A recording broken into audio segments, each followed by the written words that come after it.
أعوذ بالله من الشيطان الرجيم قل هذه سبيلي أدعو إلى الله على بصيرة أنا ومن اتبعني وسبحان الله وما أنا من المشركين۔ آپ کہہ دیجئے میری راہ یہی ہے، میں اور میرے متبعین اللہ کی طرف بلا رہے ہیں پورے یقین اور اعتماد کے ساتھ، اور اللہ پاک ہے اور میں مشرکوں میں نہیں۔ ومن أحسن قولا ممن دعا إلى الله وعمل صالحا وقال إنني من المسلمين ولا تستوي الحسنة ولا السيئة ادفع بالتي هي أحسن فإذا الذي بينك وبينه عداوة كأنه ولي حميم وما يلقاها إلا الذين صبروا وما يلقاها إلا ذو حظ عظيم۔ اور اس سے زیادہ اچھی بات والا کون ہے جو اللہ کی طرف بلائے اور نیک کام کرے اور کہے کہ میں یقیناً مسلمانوں میں سے ہوں۔ نیکی اور بدی برابر نہیں ہوتی، برائی کو بھلائی سے دفع کرو، پھر وہی جس کے اور تمہارے درمیان دشمنی ہے ایسا ہو جائے گا جیسے دلی دوست، اور یہ بات انہی کو نصیب ہوتی ہے جو صبر کرتے ہیں، اور اسے سوائے بڑے نصیب والوں کے کوئی نہیں پا سکتا۔ نحمده ونستعينه ونستغفره ونعوذ بالله من شرور أنفسنا ومن سيئات أعمالنا من يهده الله فلا مضل له ومن يضلل فلا هادي له وأشهد أن لا إله إلا الله وحده لا شريك له وأشهد أن محمدا عبده ورسوله يا أيها الذين آمنوا اتقوا الله حق تقاته ولا تموتن إلا وأنتم مسلمون يا أيها الناس اتقوا ربكم الذي خلقكم من نفس واحدة وخلق منها زوجها وبث منهما رجالا كثيرا ونساء واتقوا الله الذي تساءلون به والأرحام إن الله كان عليكم رقيبا يا أيها الذين آمنوا اتقوا الله وقولوا قولا سديدا يصلح لكم أعمالكم ويغفر لكم ذنوبكم ومن يطع الله ورسوله فقد فاز فوزا عظيما أما بعد فإن خير الحديث كتاب الله وخير الهدي هدي محمد صلى الله عليه وسلم وشر الأمور محدثاتها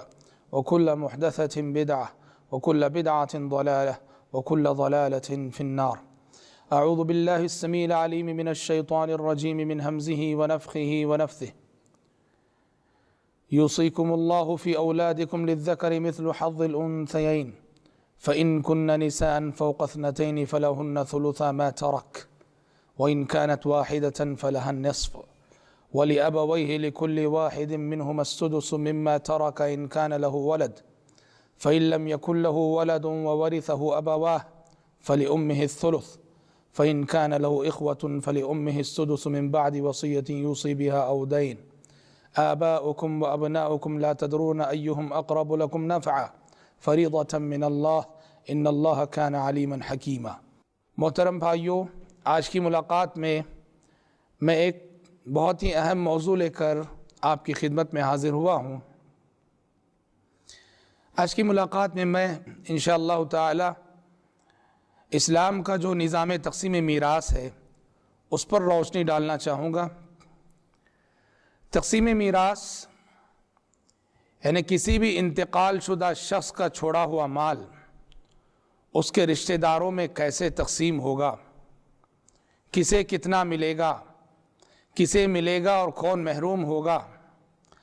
یہ سب تفصیلات شریعت نے بتائی ہیں۔ لیکن بڑے افسوس کے ساتھ کہنا پڑتا ہے کہ زندگی کے جن شعبوں میں اجتماعی طور پر ہم سب شریعت کی خلاف ورزی کر رہے ہیں اور جن مسائل میں ہم سب اجتماعی طور پر مجرمانہ غفلت برت رہے ہیں، ان میں سے ایک مسئلہ یہ بھی متوفی شخص کسی بھی انتقال کرنے والے کا مال صحیح طریقے سے شرعی اصولوں اور ضوابط کی روشنی میں بہت کم تقسیم ہوتا ہے، اور اس مسئلے میں اچھے سے اچھے دیندار گھرانے بھی اس مسئلے میں ان کا طرز عمل بھی بڑا ہی مایوس کن ہوتا ہے۔ بھائیو، شریعت نے پوری تفصیل ہمیں بتائی ہے کہ میت کا جو چھوڑا ہوا مال ہے اس میں سے اس کے جو رشتہ دار ہیں کسے کتنا ملے گا، کب ملے گا، کون محروم ہوگا، پوری تفصیل شریعت نے بتا دی ہے۔ اور یہ اتنی اہمیت کا حامل ہے یہ علم کہ آپ صلی اللہ علیہ وسلم نے اس کو نصف العلم قرار دیا ہے، نصف العلم قرار دیا ہے۔ علم میراث یہ نصف العلم ہے، یعنی آدھا علم ہے، باقی آدھا علم ساری شریعت کا، اور آدھا علم تنہا یہ علم میراث ہے۔ پہل شریعت نے یہ حکم دیا تھا، سورہ بقرہ کی آیت ہے، دوسرے پارے میں اللہ تعالیٰ نے فرمایا كتب عليكم إذا حضر أحدكم الموت إن ترك خيرا الوصية للوالدين والأقربين بالمعروف حقا على المتقين۔ پہل یہ حکم تھا کہ اگر کوئی شخص انتقال کر رہا ہے اور وہ اپنے پیچھے مال چھوڑے جا رہا ہے تو اس پر وصیت کرنا واجب تھا کہ اس کے جو رشتہ دار باقی ہیں اس کے بعد ان میں سے یہ مال کسے ملنا چاہیے، کتنا ملنا چاہیے۔ پہلے عہد مدنی کے آغاز میں یہ حکم تھا، گویا جو مال کا مالک ہے، مرنے والا ہے، اس کو اختیار تھا کہ وہ اپنے رشتہ داروں میں سے کسے دینا چاہتا، کتنا دینا چاہتا ہے، خود طے کر کے جائے، مرنے سے پہلے وصیت کی شکل میں یہ طے کر کے دنیا سے رخصت ہو۔ لیکن بعد میں جب سورہ نساء کی وہ تفصیلی آیتیں نازل ہو گئیں جو سورہ نساء کی دوسرے رکوع میں موجود ہیں، جس میں اللہ تبارک و تعالیٰ نے پوری تفصیل کے ساتھ بتا دیا ہے کہ شرعی اعتبار سے میت کے مال میں سے کسے کتنا حصہ ملنا چاہیے، بیٹے کو کتنا ملنا چاہیے، بیٹی کو کتنا ملنا چاہیے، شوہر کا انتقال ہوتا ہے تو بیوی کو کتنا ملنا چاہیے،